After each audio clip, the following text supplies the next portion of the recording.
Welcome to Business Innovators Radio, featuring industry influencers and trendsetters sharing proven strategies to help you build a better life right now.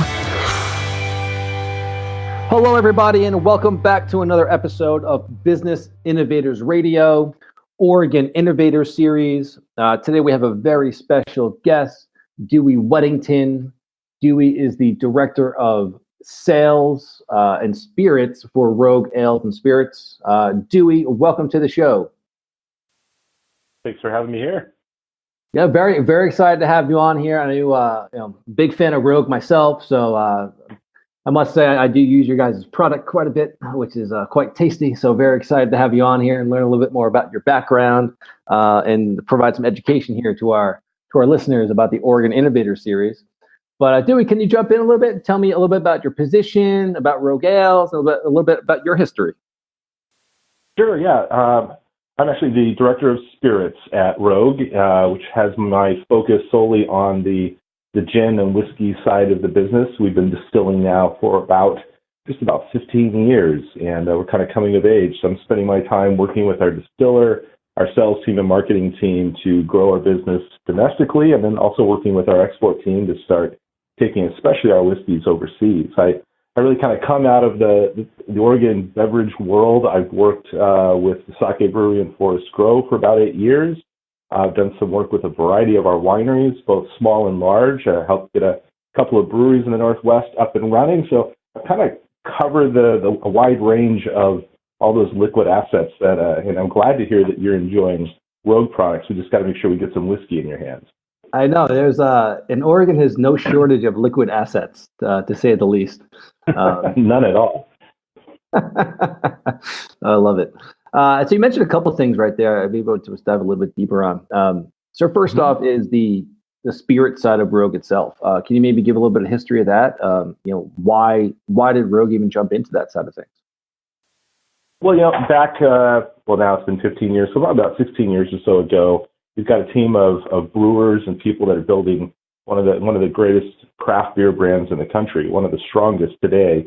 And along the way, kind of doing the very roguish thing and saying, maybe we could make whiskey or maybe we could make rum. There's this kind of the craft movement in beer had been growing. At that point, it had gone through some fast growth and then downsizing was starting to grow again. And as the company looks around and says, what's next for us? What's next for craft beverages? The idea of craft spirits was still fairly new, especially here in the Northwest. And so the decision was made to start distilling rum and set up a distillery at our Issaquah, Washington pub, and was actually the first craft distillery license in the state of Washington. That lasted about 2 weeks when the fire marshal said, you can't be distilling in this space. This space needs a lot of work before you can distill here. So they brought the distillery back down to Portland at our Flanders pub, and that was the initial distillery for Rogue. And that was back in 2003. A few years later, the growth of what we were doing with rum and vodka and gradually gin had us move the main facility down into Newport, where we've steadily grown. And this year we've kind of stepped away from the rums and the vodkas. We're starting to put all of our focus behind what we really do best, and that is our American craft, or American single malts, that is, with our Dead Guy whiskey and our Oregon single malt, and putting most of our energy into our whiskeys and gins now. So it's been kind of a circuitous path to get here, from making amazing beer, deciding to go down the spirits path, and then, like everyone here in craft spirits, just kind of figuring out along the way and growing it. And in our case, we really did inadvertently help create this new category of a whiskey here in America that's American single malt. And that's something you're going to hear a lot more of over this year and the coming years as it evolves. Yeah, that's quite interesting, right? Because you get basically took that idea from brewers being brewers and love to tinker around with different recipes and look at a new product line for the organization as well. So very interesting. And you in your sorry, go right ahead, Dewey. Oh, I'm sorry. Our first whiskey is Dead Guy whiskey, which is literally distilled from our Dead Guy ale. So John Meyer, our brewer down in Newport, will brew a batch of Dead Guy ale without the hops, because who needs hops in whiskey? and then it's distilled there and ages in our barrels right there in our aging room. So our first whiskey, and what we're probably best known right now for whiskey-wise, is our Dead Guy whiskey, which is also, of course, our iconic ale. Yeah, absolutely. Cool. I didn't know the process. That's quite interesting. Yeah. And you did mention one other thing as well in the introduction briefly, which was about exporting. That you're starting to export a little bit as well. Can you maybe touch on a little bit about your history with exporting? Well, when I started out, when I stepped away from advertising, I went to work for Cooper Mountain Vineyards out in Beaverton, a small family winery that was growing. And as I arrived, there were some discussions with a Japanese restaurant group looking to bring our wines to Japan. And I was able to step into that conversation with a little bit of background of interacting with friends, having friends in Japan and culturally having a bit of better understanding. And really started then. Started working with a Japanese restaurant group called Maruha, shipping our wines over to Japan and kind of helping them build their concepts with our wines. And I kind of had a bit of a reversal when I joined Sake One, when we were importing. So we were buying from Japanese sake breweries, a Sochu distillery in Vietnam, and then starting to export our sakes to Canada and other parts of the country. But really, for me, my most hands-on work was with the Oregon Wine Board, where for a couple of years I oversaw our export program and got to work with a lot of our wineries and starting to understand what their challenges and their opportunities were, and also really taking a good look at how they were approaching just the whole concept of exporting their wines overseas. From that, then I've worked with a couple of breweries, and now I'm working with, at Rogue, we have our own export team that helps support our brand in more than, I think, 50 countries around the world. And I'm just starting to become a little more involved with that effort, but I really leave that in the hands of Gary Fleshman, who leads that whole program. But for me, the most interesting part was working with our winery as well as the wine board, because that had us in Korea, in China, in various parts of Europe and Canada, and really looking closely at what those challenges that people had and what the real opportunities were there for Oregon products in particular. Yeah, it sounds like that your time with the Oregon Wine Board, like you just said, you would have, it sounds like you were able to touch on several different countries in which people were exporting Oregon wine to. I'm really kind of curious is, when you're on that board, was there times that came up, where companies didn't know if they were ready to export? And was there a process that you would either offer guidance to them, or maybe you can touch on a little bit on the process maybe you've gone through even to know that you're ready to export?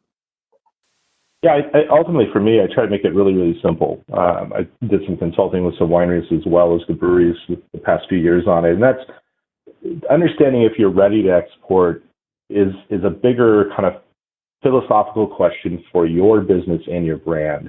It's not so much saying I have product that I can sell to Japan or Denmark. It's understanding that that's going to be a good strategic move for you. I saw a few wineries that were making decisions to export based on they thought having a vacation in Shanghai or in Tokyo was a great idea, and doing business there was a way to maybe write some of that off or make it a business trip and really spend the time there. Or others who were looking at it, since one brewery I was working with, looking at it as an opportunity to get rid of some aging product that they really wanted to get rid of, rather than looking at it as this is a long-term strategic decision for my brand and my products, which I think is the key and the most critical thing, is saying this is something that I'm going to be doing for a long time, because it's not a fast process. It's something that's going to take time. You've got to build relationships. You've got to learn to understand the marketplace and what you can sell and can't sell. You've also got to understand is your packaging and the flavor profile of your product, in the case of beverages or foods, does it work for that marketplace? I watched one winery was literally in a meeting, and the buyer said, "I would love to bring your wines to China. I can do probably 2 containers a year, substantial amount of wine for this winery, for a lot of wineries in Oregon, but your label won't work. There's cultural issues attached to your label. Can we work with you to make the label stronger for our market and so that we will have no problem selling? And the answer was very simple, no. So to me, that particular winery didn't have the bigger long-term vision. It was simply a way to sell some wine today. Their lack of willingness to work with that importer to address cultural differences, maybe some product differences, so that they could be successful, separated them from somebody else who said yes to that same conversation later. I don't know if hopefully that's making sense in answering your question, but the pitfalls that I see are not really having that long-term strategic vision and just saying, this is something I can do, it's fun, or I can unload some product, which might help you in the moment, but it's not going to be a good decision for you later. I think you bring up a very, very good point right there in regards for a business owner needs to understand and what their exact roadmap is for their organization, right? And they need to sit down a complete strategy. And exporting is really just one piece of their overall business strategy. From the example you just gave me, I was kind of appalled when I heard it, because if you do have that ability to not only increase your revenue as an organization, but have a longer term play within that country and a solidified pipeline to continue to to fuel that growth, with just being open to your branding from a cultural nuance perspective that you need to be if you're going to be exporting. So I think that brings up a very good point in regards for packaging and branding. So maybe some of the pitfalls that revolve around packaging and branding, if you might want to touch on some of that.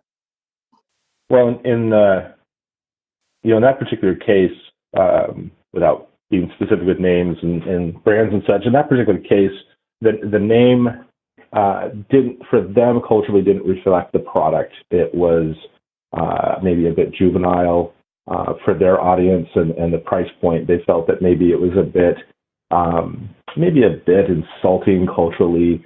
Some things that were actually really red flags for them. But they loved the winemaker. They loved the product. They loved the history that it had in Oregon. They loved everything about it except the name and the package would not do well in their country for them. And kind of the flip side of that, another winery that was working with us on the export program paid really close attention in China in particular, and they started making decisions to repackage and rebrand themselves with iconic imagery on the label that reflected strength and prosperity, with colors that were reflective of kind of luxury goods and giving, and kind of took cues from the culture to say, okay, if we're going to be successful, our package has to be successful. So let's weave those things together that when it's on a shelf in, say, Shanghai or Beijing, that someone will look at it and they'll want to pick it up and look at it. And like here, half the battle is getting them to simply pick the product up off the shelf and look at it more closely. Once they do that, they're more likely to take it home with them. So in the two situations, one winery embraced the culture, spent the time exploring the options and how they can better position the look and feel of their product. And I think, from what I understand today, a few years later, they're having good long-term success in building, where the other, I don't think to this day, is still shipping anything overseas, at least to China, from saying no to that opportunity. Yeah, I'm kind of curious if part of that branding included like the number 8 for luck and stuff like that. I know there's a lot of nuance when dealing with turning the packaging. So absolutely. Well, in one case it was a stag's head for that kind of power and strength imagery, and yeah, there's just a lot of nuance where we would sit here and not think a lot of it. Nice looking label, but when you add in the cultural references that are not ours, it has very different meanings. It goes back to the classic, selling the Nova American car in Mexico when Nova means no go. Doesn't work too well to sell a car. Same thing with your wine. If you don't present it well, people go, well, that probably doesn't taste very good. I'm not going to buy that. Yeah, you want to say, make sure it doesn't say no drink. Right, no drink. That would be devastating fast. Yeah, absolutely.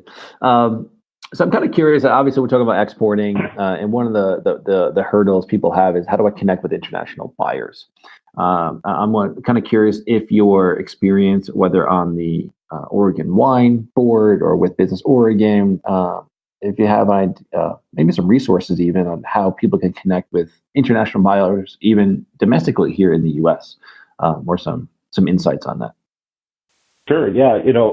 For me, the best starting place is getting to know some of your state agencies that can work with you, whether it's Business Oregon or even Travel Oregon. They do a lot of promotional activities overseas to bring tourists here, but at the same time, they're connecting with businesses overseas that have a lot of interest in it in Oregon. There are a number of trade organizations such as the Oregon Wine Board, the Brewers Guild, the Hazelnut Commission, the different categories depending upon what your product is that are doing their own efforts to promote Oregon goods overseas, and that even goes to the federal level. But my starting point and suggestion is always starting local with the business or the state agricultural agency that represents your goods. Sit down and have a conversation with them. Ask them what they are doing and how your product and your brand dovetails into their activities. Because those activities range from trade shows in Europe and Asia, where they are setting up an Oregon. In some cases, it's an Oregon booth, and your goods could be represented as part of that. It's a very low-cost access point. They're presenting the goods not to consumers. These are trade shows. They're presenting goods to buyers for everything from packaged foods and beer, wine, spirits to hazelnuts and apples and such. And then with the Oregon Wine Board, we had programs where we partnered with Washington and in some cases California for big wine trade show events where we would go and set up and have an area specifically that's Oregon and Washington. And those are events where buyers are coming. They are looking for wines or, in other cases, packaged foods, beer, et cetera, from Oregon. Oregon has such a strong reputation internationally for agriculture, that is, beer, wine, foods, that the buyers are out there looking. In some cases, they're as similar position that we are in, trying to figure out how to connect with us. And I really found that those trade events overseas are a great way to do it. Sometimes those are here. I attended an event a few months back where there were buyers from China were here looking for particular goods. Email went out asking for suppliers that would be interested in having a conversation. And my rule is I always say yes. I may be standing there for an hour. I might be there for 3 hours. I may or may not walk away with an opportunity to build a new partnership and sell my goods overseas. But I also may walk away with an immense opportunity to grow my business and take my goods to Europe or Asia. So I'm always looking for those opportunities with state or federal agencies that are offering programs like that. Does that make sense? How I'm following there? I appreciate the answer. I mean, I think it was very detailed as well. I mean, there's several examples in how to do that. And I think it's a great way, right? Leverage the assets that are provided by state and federal agencies, as well as even some other ones that are right there in Oregon. And one thing that you kind of touched on as well is this really starts to then generate some demand, right, for the product in a foreign market. I know there's a couple different ways about doing that. And some questions we get are, well, do I need a distributor? How do I work with with the distributor? How do I choose a distributor? Can you maybe add some insight into that side of the equation as well? Yeah, as far as choosing that importer or distributor that you're going to work with, my kind of rule of thumb is if I'm approached by someone or identify someone that I would like to talk to about possibly representing us, first thing I want to understand who they are doing business with already. In cases of a winery going to Japan, there are a few importers that are bringing Oregon wines in that are doing an outstanding job. Every now and then they're looking for additional brands. If they approached me, I would be talking to the people that own or manage the other wineries that they're with and getting that reference. To me, that personal reference from someone here stateside working with that importer or distributor is critical, because they're going to know if this organization is legitimate, if they pay their bills on time, if they're supporting the growth of the brand, if they actually have proper warehousing once your goods arrive. I've heard horror stories of goods arriving in some places and sitting on hot docks for a month or two and just cooking product. So understanding what facilities they have when your product arrives, and can they actually manage it going out. There are excellent examples of an importer in Denmark that met a few wineries at a trade show we did there and decided to import a couple of brands. And today I think he has 12 to 16 Oregon wine brands and has added a Washington or so. And his growth in his business came from those initial contacts on the first couple of wineries he brought in. As he reached out to other wineries, they were able to contact the first wineries and have that conversation. All right, does he pay his bills? Is he actually selling new products there? Is he growing the brand, or is it simply he brings in 20 cases a year and that's it? What's the reality of the potential there? And that's a great kind of circular situation where he's getting references, but also the people he's talking to are getting references on him, and everything is very clear. You can also clear some of these organizations through government agencies within those countries that can do a little bit of homework for you. You talk about building the brand, and so once you have that importer and distributor that you're working with and you're comfortable with, one of the mistakes that I've seen people make all too often is saying, great, I'm now selling my peanut butter to Sweden, and they just ordered half a container. Fantastic. Great sell, happy with it. Let's hope they come back and buy again. But then they don't visit the market. They don't engage the audience that's there. They don't spend time in market selling and don't see any real growth. They may not even see a second order. I'm not one to suggest that as soon as you sell, you need to run over to Denmark and spend a week selling, but certainly in a reasonable amount of time, as you see growth starting to look steady, you need to go and be in market and work with your importer distributor to promote to the buyers that they have and show support for the market. When you open a new market here in the U.S., if I'm an Oregon brand and I open St. Louis, let's say, typically people are going to go spend the time there and invest in that market to a degree to help build sales and grow. It's the same thing overseas. It's the same thing if it's in Canada or Mexico. You have to go and invest some amount of time, the same amount of time and energy that you would whether it was New York or Los Angeles, to grow your brand. If you don't, you're going to end up with importers who may not be able to sell as well as they could have. And you don't have to go every year. You can go every few years, and typically supports it very well that way.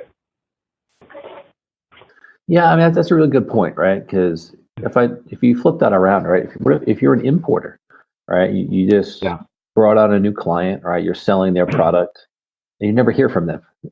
I think it's got to be a two-way street with that perspective, right? You'd love for them, I'm sure, to come over, because then you can then take them around to all your accounts, and then they can meet, the actual maker of some of these products, especially coming from Oregon, right, where it might be some craft products, and the impact that has at the end retailer where it's being sold is, oh, wow, I just met the guy that, they can snap a photo, right, put it on the wall and tell the story to their customers. Hey, John just came here. This is his product. That can be very powerful from a marketing perspective and connection with those people. It's very important. I mean, you said a key thing there, that story. Whether I was in Europe or in Asia, when I would talk to buyers who were coming to the trade events, I would ask them, what has you interested in Oregon products? It was always people understood the quality. They understood a kind of a stronger focus on organic foods and beverages, on the craft that goes into what we do. We don't do anything easy in Oregon, whether you're a brewer at Rogue or you're a winemaker in the Dundee Hills. Everyone takes the hard approach to making the best possible product they can. And that's what the rest of the world really does understand about Oregon. If you've got a product they're expecting is going to come in at high quality, but that then translates all the way back to the winemaker, the brewer, the distiller. Just like we like to understand who made that, glass of wine I'm having, so do people in other countries. And the chance to meet you from so far away is phenomenal and does a lot of work for your brand. And as you said, they can put that picture on the wall and they're going to tell that story over and over and over again. I just met Louisa Ponzi, who's the winemaker of this wine that I love. She was here. I had a chance to meet her and talk with her and learn more about what she's doing there. This is so fantastic. You have to try this wine. And suddenly they're doing the work selling for you. just like we do every day when we try something new that we just think is fantastic. It's like, man, I'd love to meet the guy that made this, or the woman who crafted this wine. Same thing. Yeah, I'm telling you, right? If I'm if I own a winery, if I'm selling international, right? I would set up my little bottle signing tour with my distributor, right? Take me around to all your shops, and I'll sit there and sign bottles for folks and answer questions. And I mean, because it's that story, right? I mean, when I was in Italy not too long ago, we went to these very small, fantastic, super old wineries. And I'm sitting here with the owners, and I made them sign every bottle. I know when I pull out and drink it, I'm going to have the story. Like, oh, I remember this and X, Y, Z. So, but again, it's all about that customer experience, right? And how can Oregon businesses connect with customers overseas? It's not that hard. You just actually need to do it. It sounds like. Yeah, you need to do it, and then you need to keep supporting it. They honestly, I say they in a very broad sense of things, as far as countries go. There are many, many countries that are interested in Oregon goods. I can talk to the beverage side especially. They have a deep respect for it already. They read about it in international magazines that talk about Oregon, whether it's beer, wine, or spirits. They want to know you, and they want an opportunity to buy your goods. But to do that, you have to be willing to do the homework, to understand who your importer distributor options are and build that relationship with them, to vet them, to work with them on your packaging if that is deemed an issue, to work with them on terms. I know one gentleman that started importing Oregon wine in Denmark. Right off the bat, he said, "You're not going to worry about payment. I'm going to pay before you ship." To me, that is a great way for people to get started. Is kind of payment. FOB is my dock at my place. Let that go for 3, 6, 7 months to a year, and then start building terms with them to ease their investment as they grow, because they're proving to you that they can do it. And then go and spend time in that market, like you said. Do that bottle signing, tour where you're in every major market that they're serving over the course of, say, a week, and you're signing bottles and tasting your product with people and allowing them a chance to get to know who you are, because they're going to keep buying your product once they know you. I'm a sucker for Macallan single malt. I had a fortune to be in Scotland and be at this distillery and do a late night tasting, a midnight tasting with the head distiller, because a friend connected it.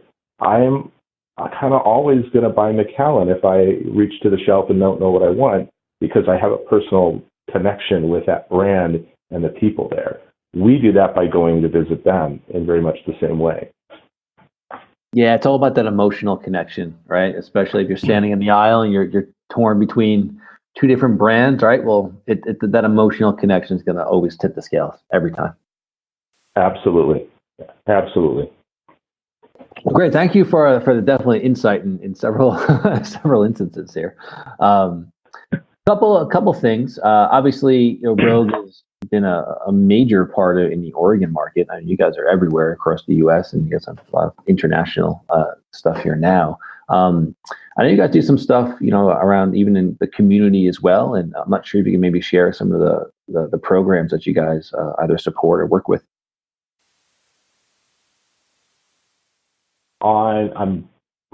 See if I'm following what you're asking there. As far as what Rogue is doing here locally, or yeah, I mean, it's one of the staple, I'd say, staple companies that you always think of when you think of Oregon, especially in the beverage industry, right?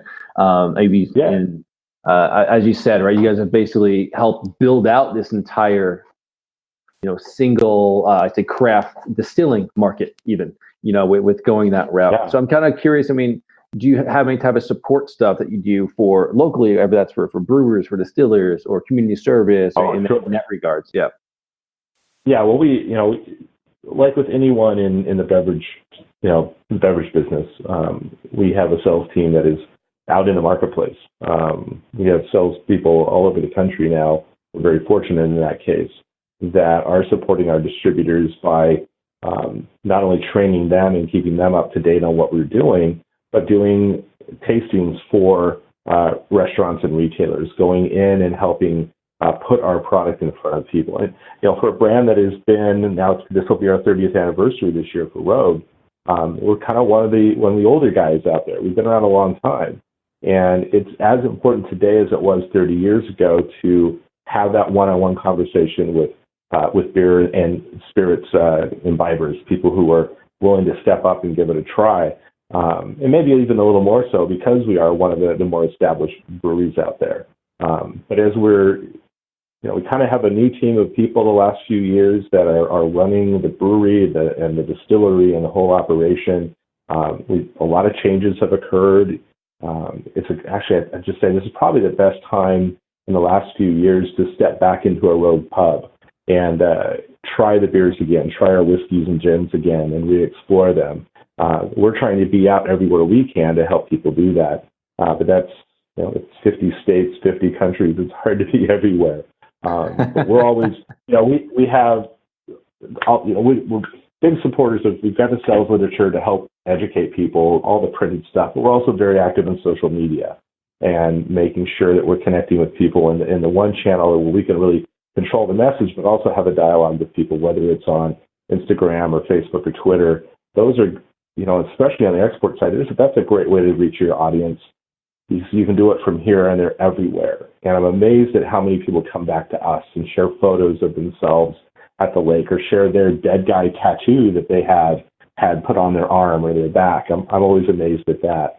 And kind of keeping to build that culture going forward. Now with our gins and whiskeys, we're just now in a new package. So we're starting to go out across the country and starting overseas to reintroduce everyone to our more advanced aged whiskeys and gins and showing them what we've done differently and how they can now explore our products in a different manner. And, always being out there and talking with people is really important to constantly growing, again, whether it's domestic or overseas. And just so I think the listeners can understand, you gave a great little nugget of information in there, which is, a great way to leverage your message internationally is through social media and to make sure that you are connecting. And that's something that you can do from your local place instead of having to travel overseas and so forth. So I think that was a great little piece to kind of wrap things up. And just so, our listeners, if they wanted to connect in some way, obviously with Rogue, with the brand or yourself, is there any specific, preferred method for that? Well, first you could go, in the Portland area alone, we have 3 pubs.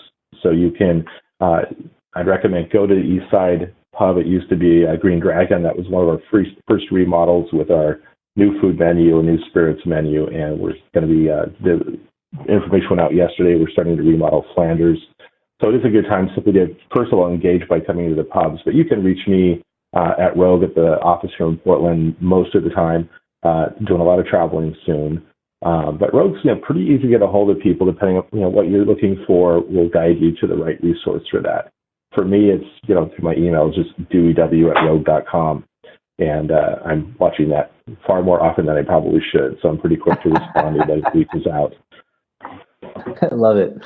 Dewey, again, thank you very much for coming on the show today, and thank you very much for sharing the insights on the Oregon Innovator Series. Again, looking forward to popping into a Rogue pub myself this coming week and having a cocktail. So I really appreciate it. I look forward to seeing you there, and good luck, everybody, with their building their brands and their sales.